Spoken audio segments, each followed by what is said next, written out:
clock to, and it wasn't to a murder, but it was to a person that was injured and needed help. When they went in, they immediately noticed that this person had died a violent death. The victim was 81 years of age, and he was obviously deceased.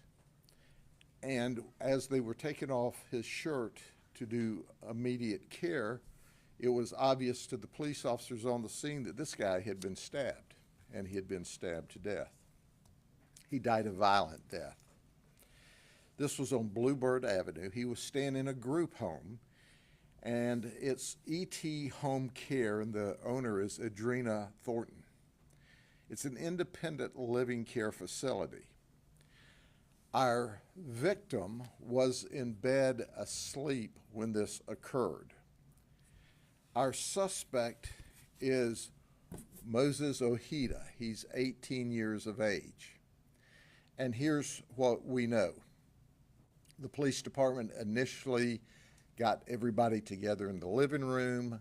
They notified us and said, hey, we've got a murder investigation, and this is really strange because it's at if you will, an independent care facility. So when we arrived, we found that Moses Ojeda ultimately was our culprit. We took him into custody, and we learned this. In 2025, he's been Baker Acted 6 different times. And on this occasion, he was sent, once he was released from the Baker Act, and he was in the Baker Act facility about 2 weeks, he was sent to this care facility. Now, I want you to understand that this is independent living, so there's no direct supervision of this person. So he arrived there at about 6:45 in the evening. At about 11:45 in the evening, or about 5 hours later, he stabbed our victim to death. He stabbed our victim 113 times.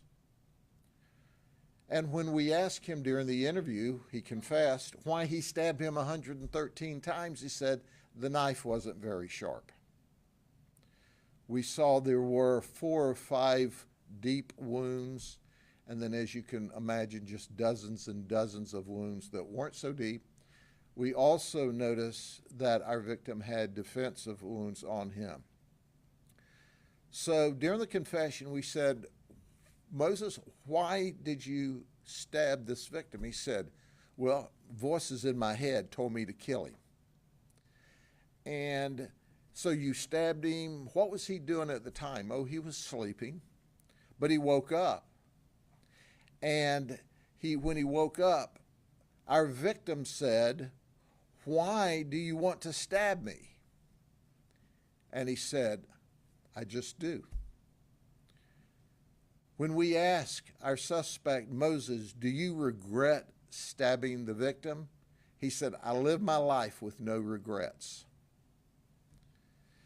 So let me focus on this a minute. When he was dropped off at this facility by his mother told the people who owned the care facility, you've got to hide the knives. And they did. They put the knives in an undisclosed location, but Moses found them. And within 5 hours of arriving at the facility, stabbed and killed our 81-year-old victim. Now, here's what's important to understand. That upon further questioning, Moses said, oh, our victim was a good guy. He said, I just had to do what I had to do. We asked, did he fight with you? Did you have an argument during the evening before the suspect or the victim went to sleep? And he said, no, not at all. I just heard voices that told me to kill him. So he stabbed him ultimately 113 times. Moses has been diagnosed with ADHD, bipolar, paranoid schizophrenic, autism, anxiety, and sudden outburst of rage. And guess what? He doesn't have any criminal history. Now, he was Baker Acted 6 times this year. and he has committed what appears to be domestic battery violence against his mother. But his mother was protective of him, and she wanted to get him help. And she really meant well and went above and beyond to help him. But at the end of the night, he was violent, and he was dangerous, and he murdered this person. Okay, so what happened after the murder? Well, Moses said that he went to the victim's bathroom, where he washed the knife and cleaned it up, where he washed the blood off of himself. He then replaced the knife in the butcher block, where it was originally placed out of sight. Then he went to his room and he took off a cover that he was wearing. I believe it was like a hoodie that had blood on it, and put it in his hamper. And then he changed his shoes, which had blood on them, and they were still in his room. Then he woke up the next morning. He turned off the light and closed the victim's door, because that's normally how the victim was. Now understand that the victim normally didn't eat breakfast, so they didn't become concerned about him until lunchtime. And that's when they found him. Well, in fact, he'd been dead about 12 hours by that time. So our suspect wakes up the next morning after a good night's sleep, after stabbing our victim to death. He eats breakfast, he watches a little television, he hangs out, and he is still there when 911 is dialed and the Bartow police officers arrive and detain everyone. This is a freaky event. It's a dangerous event. In fact, the owners of this facility, this care facility, said that during the evening, apparently Moses was wandering around in the neighborhood and went to go back into the house but forgot the door code. So they let him back into the home. And they had made up their mind from their interaction just through the evening and the next morning that, hey, we're going to have to take him back to his mother, that he needs far more attention than we can give him in this independent living facility. I appreciate the good work that the Bartow Police Department did with us. We work hand in glove, and that's the way we do in this business. I asked the captain if he wanted to speak. He said, no, I'll just stand up and let you do all the talking, Sheriff. So I want to leave you with this picture. This is the murder weapon. As you see, the tip of the knife is broken off. We're still looking for the tip of the knife. We don't know if it was broken off before, but that was one of the reasons he said he had a hard time stabbing him, because the knife wasn't very sharp. But was he violent? Yes. Was he dangerous? Yes. And ultimately, he murdered an 81-year-old man who was simply sleeping in his bed. Okay. Any questions? What do we know about Patrick? Was he a father, or how long was he with the group home? Anything like that? Who is Patrick? The 81-year-old? Well, I'm not releasing the name of the victim, because he is a victim. So, but we know that the victim's been there for a period of months. Can you speak to what this home is for? Like, how do people get there? Why was this man dropped off there? Sure, people are referred there, and understand this is independent living, okay? Now I'm told they have 4 homes in this neighborhood, and this is an upscale, beautiful neighborhood in Bartow. And some of them are assisted living, but in this, they're independent living. But apparently, they need a place to stay, and they need a group setting, or need someone that can help them. They are all independent folks. They're not married. They don't have an immediate family there. So they kind of depend on each other, and they clean and wash, and they are if you will, a family of sorts. one of the four was not there. He had left to be with his family for the weekend. There was a senior lady there who obviously had nothing to do with it and was not aware that anything occurred. And then there was our victim, and then there was Moses, our suspect. Sheriff, did the owner of the facility, did they know his background before he entered and they gave him shelter there? You know, I'm not sure if they knew his background. I can't help but think if they did know it, that they would not have accepted him, because they were able to determine between that evening and the next morning, not knowing that he had stabbed one of the residents overnight, that he needed more care than they were capable of providing. So they had planned on later on Sunday to call his mother to come get him, to try to put him in a facility that provided more care. But I want you to understand that Moses had clear intent, and he had the wherewithal to go back and try to hide the evidence, put the knife back. The reality is, does he have mental health issues? That's abundantly clear, but his criminal intent was clear. Do you know if Moses was on any medication or taking them? I don't know if he was on any medication. Do you know why an 18-year-old would be in a setting with older people? It seems like a mismatch. Yeah, the mother was afraid of him. She actually had him living in a separate Motel 6, if you will. When they would stay at a motel, she would rent him a separate room. She was afraid of him. He had been violent toward her and the family in the past. So she needed some place to put him. They kept him about 2 weeks under a Baker Act, and certainly, as you can well imagine, they gave him medicine at that particular time. Now, there is documentation where he said, and it's captured in our report, that he was not suicidal and not homicidal. Meh. He's homicidal. Should he have even been sent to that house, Sheriff? The owner of the home says he was reassured by the placement people and his mom that he was fine and doing better. Well, somebody didn't tell somebody the truth.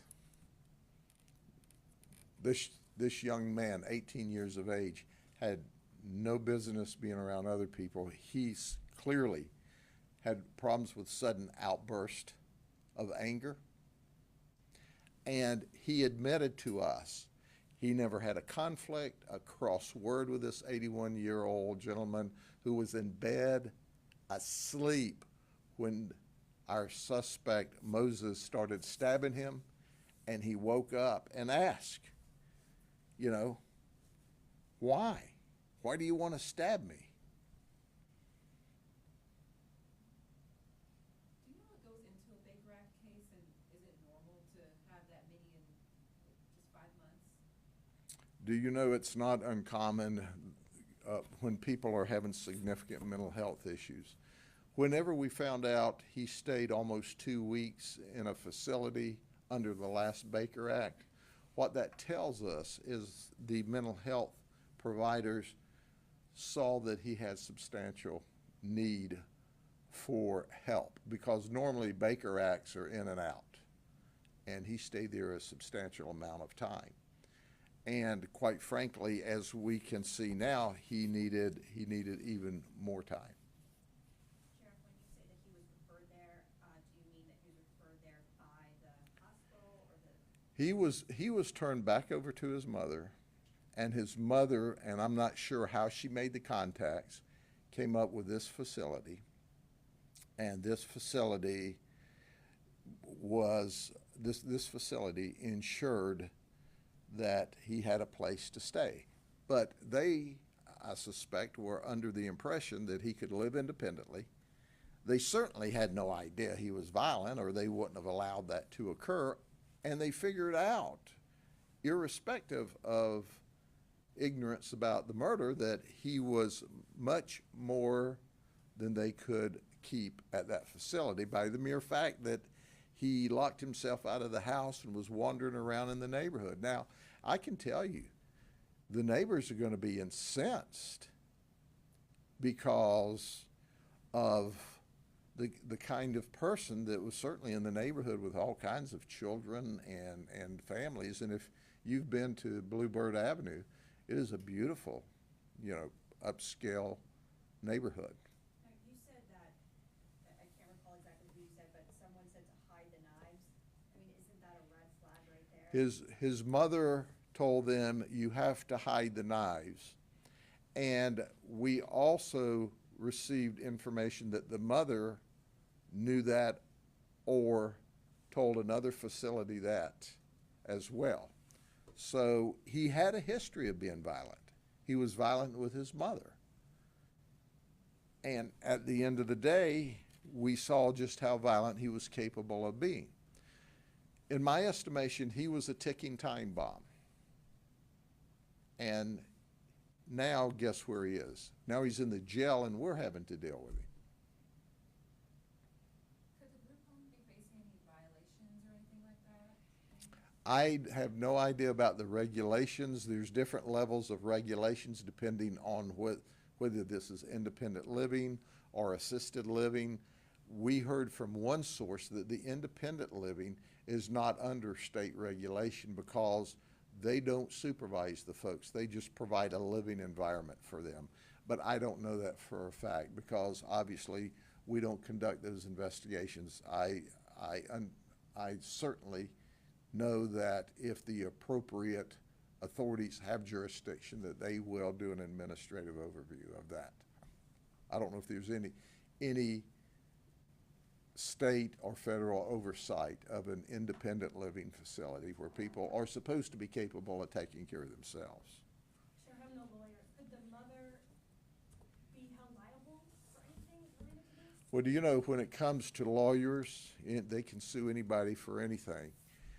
But certainly you have to believe that there is some culpability or liability mixed in with all of this, but the largest amount of culpability and liability is with Moses. He knew better than to murder this man. He stealthily sought out the knife. He picked this 81-year-old man who's in bed asleep and helpless.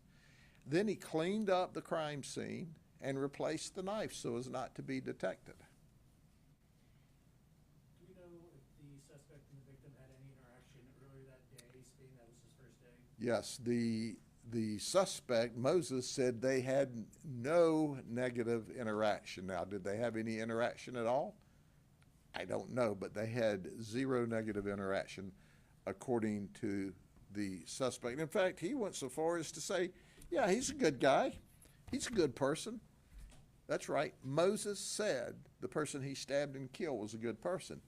But he was just told, he heard sounds, voices in his head, to kill the victim. And that's what he did. Sheriff, do you feel like this man failed to be protected? Excuse me? Did anybody fail to protect this victim? This suspect is 18 years of age and is responsible for his conduct. Obviously, the first thing someone wants to do is point fingers, and usually it's at the government. It is up to this 18-year-old to be responsible for his own conduct. Now, quite frankly, the government's now going to spend hundreds of thousands or millions of dollars on this guy because we're either going to house him forever, we're going to house him for a long time, we're going to hire him defense attorneys. You know, it's a no-brainer that the defense is going to be that of insanity, but I'm telling you, he had clear criminal intent. He acted with malice aforethought. And then he went to the effort to hide the weapon, to clean up after himself. So why? It's indisputable he's got mental health issues. To me, it's not disputable either that he's culpable and responsible for this. So Moses is no longer a juvenile. And his mother, from everything we've seen, and this is still the early part of the investigation, we're just a few, 27, 28 hours into this investigation. His mother seemed to try and try and try. But whose responsibility is that the 81-year-old is dead? there you go, right there. Okay? Thank you very much. Y'all have a good evening.